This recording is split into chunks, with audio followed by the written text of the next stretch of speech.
तो आज हम लोग देखेंगे फोटोकेमिस्ट्री। तो सबसे पहले देखते हैं इंट्रोडक्शन।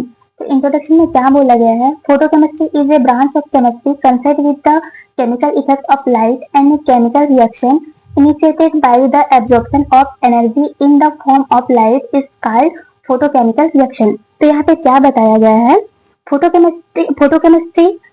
फोटोकेमिस्ट्री की वह ब्रांच है जो लाइट और केमिकल रिएक्शन के बीच क्या बताती है, रिलेशन बताती है। ठीक है, तो यहाँ पे क्या है? फोटोकेमिस्ट्री। फोटोकेमिस्ट्री मीन्स क्या होता है? फोटो मीन्स होता है लाइट, और केमिस्ट्री मीन्स क्या होता है? केमिस्ट्री मीन्स होता है, हम लोग केमिस्ट्री में जनरली किस चीज का स्टडी करते हैं? केमिकल रिएक्शन का ही तो स्टडी करते हैं। ठीक है, तो केमिस्ट्री मीन्स होता है केमिकल रिएक्शन। ठीक है, तो हम लोग ये समझेंगे कोई भी मॉलिक्यूल हो गया, वहां पे क्या होता है? लाइट जब उसमें पास कराते हैं तो लाइट क्या होता है? एब्जॉर्ब होता है, मतलब लाइट को मॉलिक्यूल एब्जॉर्ब करता है। एब्जॉर्ब करने के बाद वहां पे कुछ भी चेंजेस होता है, जैसे कि वहां पे केमिकल रिएक्शन हो रहा है। ठीक है, तो केमिकल रिएक्शन हो रहा है, तो उस केमिकल रिएक्शन को हम लोग क्या बोलते हैं? फोटोकेमिकल रिएक्शन बोलते हैं। और ये जो फोटोकेमिकल रिएक्शन हो रहा है उसका जो हम लोग स्टडी करेंगे तो उस चीज को हम लोग क्या बोलेंगे? फोटोकेमिस्ट्री बोलेंगे उसको। और अच्छे एग्जाम्पल से यहाँ हम लोग समझते हैं। तो कोई भी मॉलिक्यूल जब ग्राउंड स्टेट में होता है तो वो जनरली क्या होता है? वो स्टेबल फॉर्म में होता है ना, तो स्टेबल फॉर्म में होता है। ठीक है, तो उसमें हम लोग लाइट को पास कराते हैं तो वो एक्साइटेड स्टेट में चला जाता है। यहाँ पे चला गया मॉलिक्यूल एक्साइटेड स्टेट में, तो एक्साइटेड स्टेट में वो क्या रहता है? वो अनस्टेबल रहता है। ठीक है, तो अनस्टेबल रहता है तो वो स्टेबल होने के लिए फिर से चाहता है ग्राउंड स्टेट में आता है। ठीक है, तो ग्राउंड स्टेट में आता है तो वो डायरेक्ट क्या होता है? प्रोडक्ट में कन्वर्ट हो जाता है। अगर वो डायरेक्ट प्रोडक्ट में कन्वर्ट हो रहा है तो उस चीज को हम लोग क्या बोलते हैं?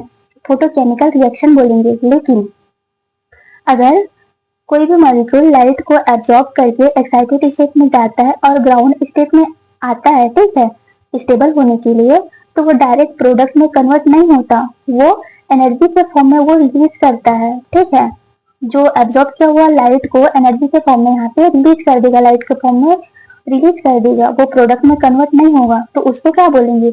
उसको बोलेंगे फोटोफिजिकल प्रोसेस बोलेंगे उसको। और अच्छे से यहाँ पे समझते हैं एग्जाम्पल के थ्रू। या कोई भी रिएक्टेंट है, हम लोग लाइट के साथ इसको क्या मतलब लाइट इसमें पास कराए तो क्या हुआ? वो लाइट को एब्जॉर्ब किया है वो रिएक्टेंट। ठीक है, तो लाइट को एब्जॉर्ब करने के बाद वो एक्साइटेड स्टेट में गया है। एक्साइटेड स्टेट में जाने के बाद वो प्रोडक्ट में कन्वर्ट नहीं हुआ है, वो जो रिएक्टेंट था वो रिएक्टेंट बना है और वो लाइट को इमिट कर दिया। ठीक है, लाइट को इमिट कर दिया वो। उसका एग्जाम्पल क्या क्या है? फ्लोरोसेंस, फास्फोरोसेंस और फोटो इलेक्ट्रिक इफेक्ट है। बात करते हैं फोटोकेमिकल रिएक्शन की। ठीक है, तो कोई भी रिएक्टेंट जब लाइट को क्या करता है? एब्जॉर्ब करता है। हम जब लाइट को वहां पे पास कराते हैं तो वो लाइट को एब्जॉर्ब करेगा और कहाँ जाएगा? एक्साइटेड स्टेट में जाएगा। ठीक है, तो एक्साइटेड स्टेट में जाने के बाद वो प्रोडक्ट में कन्वर्ट हो जाता है, तो उसको क्या बोलते हैं? फोटोकेमिकल रिएक्शन बोलेंगे। ठीक है, तो इसका एग्जाम्पल है सिल्वर हैलाइड डिकम्पोजिशन। इसका यूज कहाँ होता है? फोटोग्राफी में होता है। ठीक है, तो ये इसका रिएक्शन है।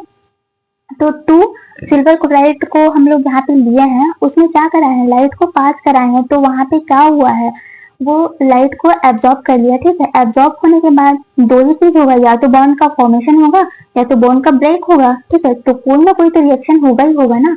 तो यहाँ पे क्या चीज हो रहा है? बॉन्ड का ब्रेक हो रहा है। ठीक है, बॉन्ड ब्रेक हो रहा है। तो यहाँ पे जो सिल्वर क्लोराइड है वो जब हम लोग लाइट को यहाँ पे पास कराए तो एब्जॉर्ब करने के बाद वो सिल्वर का मॉलिक्यूल में कन्वर्ट हुआ है और जो क्लोरीन है वो गैस के थ्रू वो निकल गया है। ठीक है, तो ये इसका एग्जाम्पल है फोटोकेमिकल रिएक्शन का। Photosynthesis, formation of vitamin D और फोटोकेमिकल स्मोक। तो गाइस आज की वीडियो में बस इतना ही। नेक्स्ट वीडियो में हम लोग डिस्कस करेंगे फोटोसिंथेसिस और फोटोकेमिकल स्मोक के बारे में हम लोग डिटेल से स्टडी करेंगे। अगर मेरी वीडियो आपके लिए थोड़ा सा भी हेल्पफुल लगा हो तो लाइक एंड सब्सक्राइब कर देना और अपने दोस्तों के साथ शेयर कर देना। Thank you.